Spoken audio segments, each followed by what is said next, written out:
Hi, Ron Siliko here. What I want to talk about in this video today is based on a conversation we had in a staff meeting this afternoon.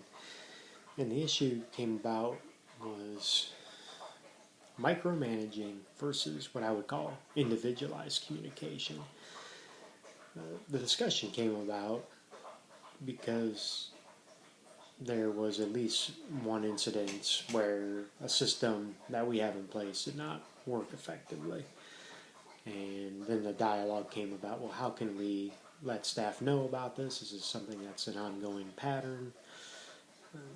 How can we train our staff better and equip them to handle the situations? And I would concur that there is what I would say, a fine line between the micromanaging piece versus the individualized communication.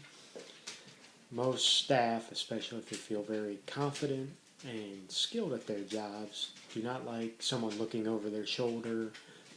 Indicates perhaps a lack of trust, not trusting their ability to do the job, feeling like they're always being watched. So I admit it is a fine line.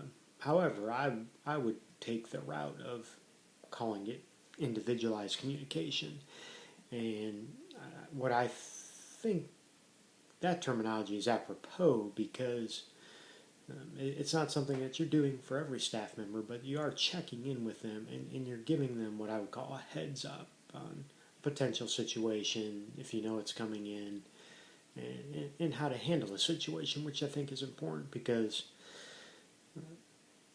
for unique customer situations, and we're talking about a customer service environment here, for unique customer situations, I think we really only have two choices if we want to be a successful customer service organization. Is either one, we create systems that can manage and handle the scenarios without us as leaders having to be present, or number two, we have to be present because staff can't handle it in a manner at the expectation level that we set. So I think there's two choices, and to avoid situations where you're there all the time, service environments are very labor intensive, hour intensive.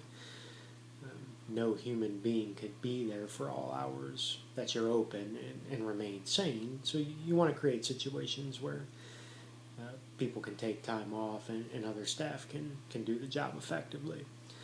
So I think you have the two choices. You either create these systems and analyze them, tweak them, and modify them, or you're there yourself. And then the second component, I think, to this individualized communication piece is following up after the situation or the scenario has happened to find out how it went, and that's part of the evaluation process. Take a look at was the system effective? How did the customer react to it? How was the customer experience? Seeing if there has to be any follow up with the customer, but having that follow up with the staff again to me shows an interest that you are taking as a leader in that staff person, in that to me you're caring in communication in communicating that caring to the staff member that you care that they're doing a great job. So, on the con side, yes, I think you do have to be on some level careful of the micromanaging piece, giving some people room to breathe, some freedom, and potentially the opportunity to not do the job correctly, and then have the learning discussed after that.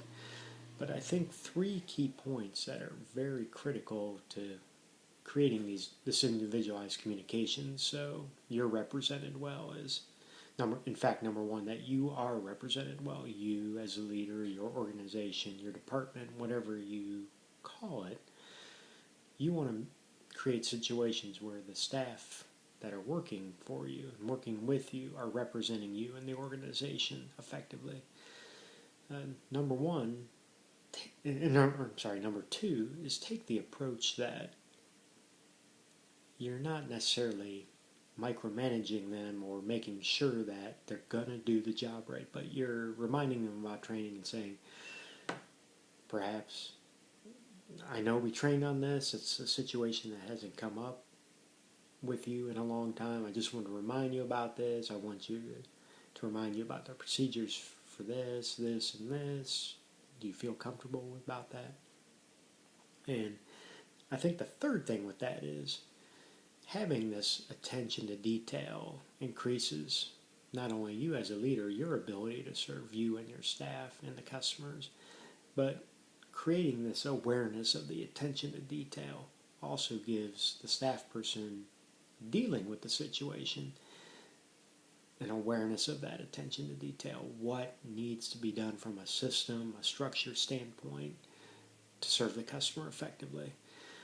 So I know as leaders, a lot of times this is a battle we have. We perhaps don't want to micromanage, or we've heard that we do that. So I would caution you to, number one, be aware of the micromanaging piece, and in fact think about whether you're doing that, but also framing it in a way where you're talking about individualized communication to staff, and showing them that it is in fact you as a leader investing in them as a person to make sure they have the tools, the skills, and the confidence to do the job effectively.